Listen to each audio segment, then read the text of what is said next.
Hello, guys. This will be what we will call the pre-coverage, I suppose, of the Manila Major 2016. This is Lentropy working with Raymaru Files. Now, before I get into this actual tournament, let me just help out those who don't really understand what Dota is. Now, as a player in Dota, you'll be a member of a five-man team going up against another five-man team where you will try to protect your own base and take down theirs. And you will do it by any means possible. First, you have to get stronger normally by gaining levels, experience, gold, and buying items to augment your character or hero, whatever you want to call it. And then you make all the plays you can to make sure that your base stays standing and theirs goes down. So you can kill off the opposing team, take them down, and then destroy their base while they're respawning. Or you can just try to do other plays that will mislead them into thinking that they'll get you, but you get their base instead. You pick one of maybe a hundred or so heroes, and nothing carries over to the next game, as if restarting a new chess match. That's my fastest explanation of Dota. Okay, moving on to the Manila Major 2016. I'll do it in one shot. The Manila Major 2016 is the product of Valve's organization of tournaments regarding this Dota 2 game. They usually went with the international and then they want to make it more regular as they also want to have about esports, the growth and birth of esports. And instead of having this one tournament where all the prizes are and such a huge bounty over 10 million, I think last time it was $30 million at stake. Now they're gonna try to divvy it up, have bigger tournaments three times a year, and hello, Lizard Man. Uh, anyway, and then have the biggest bounty on the international still, but at least it's a little more evened out so that teams don't try to just make last minute picks and everything. All right, that's kind of the story of the Manila Major, of how the majors actually came about. It's to make more regular opportunities for top class teams to be able to compete with each other, and so that we don't have players just going into retirement until the season of the international comes along.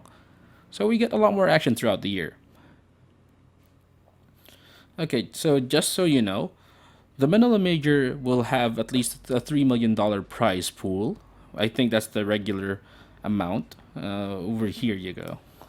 $3 million prize pool. By the way, guys, if you have no idea where you can look up all these information, I normally go to the Wikipedia. That's what it's called, the wiki.teamliquid.net. Just credits to these guys. They update so much, so often for all these technical information about the tournament, especially if you're really interested. Now, the teams that are involved are no less than the best. Some might argue something else, but there's normally a reason that they are invited or qualified. So they have to go through another tournament to get through this. All right. So we have, Team Secret, Liquid, Evo Geniuses, MVP Phoenix, Wings, who won the last ESL here in Manila, Vici, another strong team, the darling of Southeast Asia, Fnatic, OG, Complexity Gaming, the return of Alliance, the return of Navi. We will go through the group stage results later, as they have already gone and passed.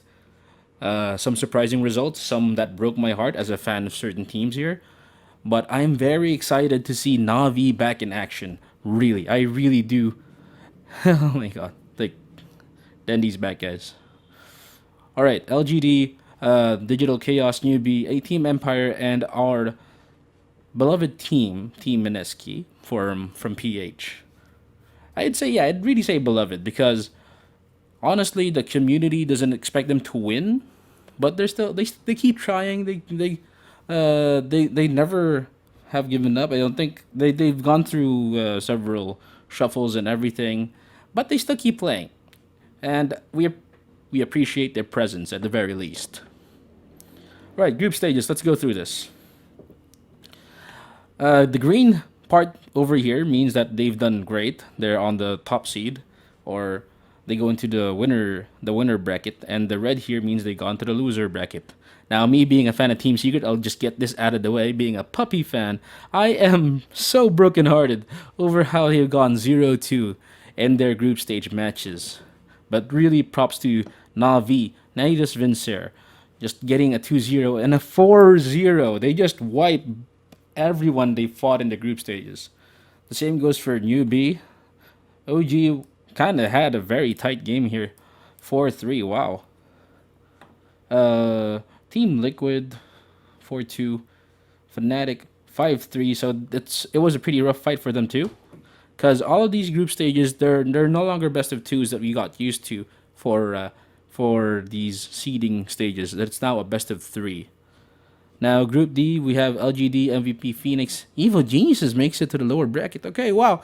It's like, honestly, it feels like the resurgence of a new generation. Because last year, we were expecting Team Secret to be strong.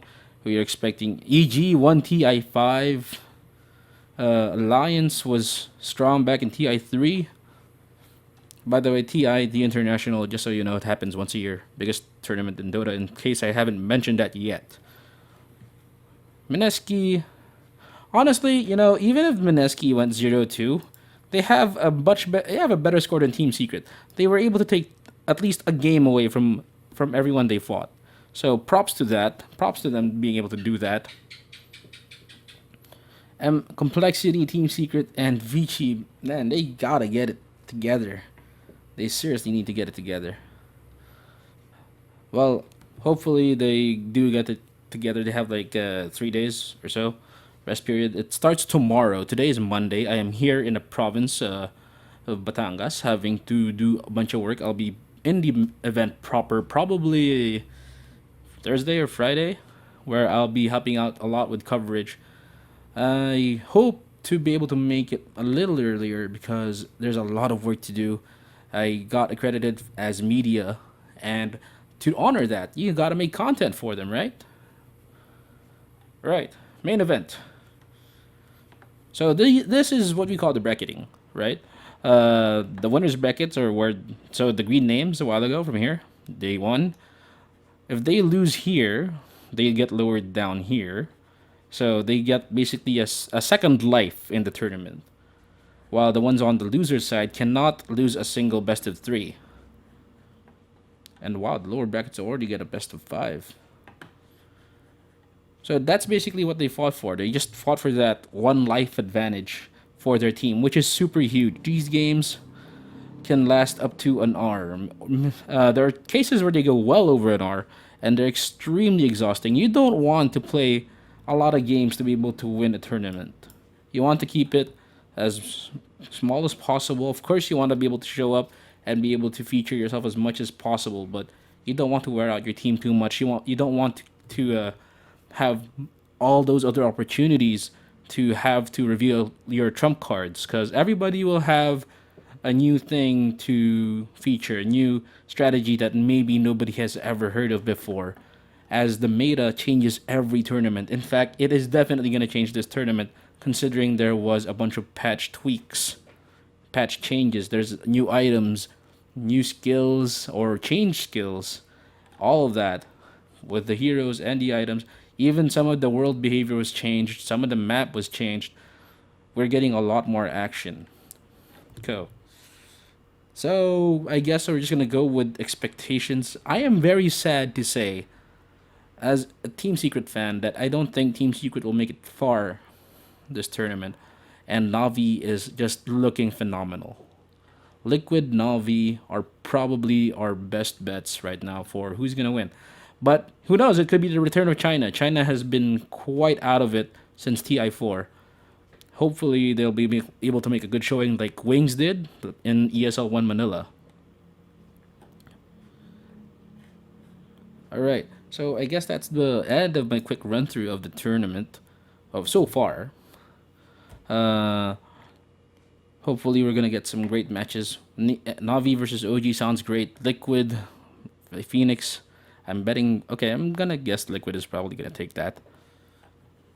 And then here the lower bracket, you don't want to miss the lower bracket matches. The winners bracket, of course, is where the teams that really did well are. But lower bracket is where it gets pretty much cutthroat. I mean, yes, pretty much cutthroat, because of, if you lose here, you're gone. All your practice, all the possible winnings you can get, it ends right there. And the highest amount you will get is $1.1 million as a team, and the lowest is gonna be $30,000, which is that's actually quite charitable considering that back then anybody lower than the 14th or the 13th doesn't get zilch. So that's health coming out of tournaments. At least even as you qualify, you already get some guaranteed pot. At least you will be able to afford your way back home. Anyway, uh, I was kind of forced to do this alone. I was supposed to discuss this with somebody else regarding the possible outcome, what we're expecting. I'm expecting so far Beastmaster seems to be the most banned, but I don't know. I don't think it's a good point to discuss the specifics alone right now. But okay, yeah, Beastmaster most banned. You know what? No, no, let's not do that. Okay. Anyway, so hello notification. Anyway, I guess that's it for the really quick run through of the tournament. So far, we will be seeing a lot more games in the days to come. Hopefully, we all get a great experience out of it. This is Lentropy, and thank you for watching this very quickly put together podcast. Hopefully, I'll be able to put something better together because this laptop is a potato. It cannot handle even just having the webcam at the same time. Seriously. All right. Good night, guys. See you next time.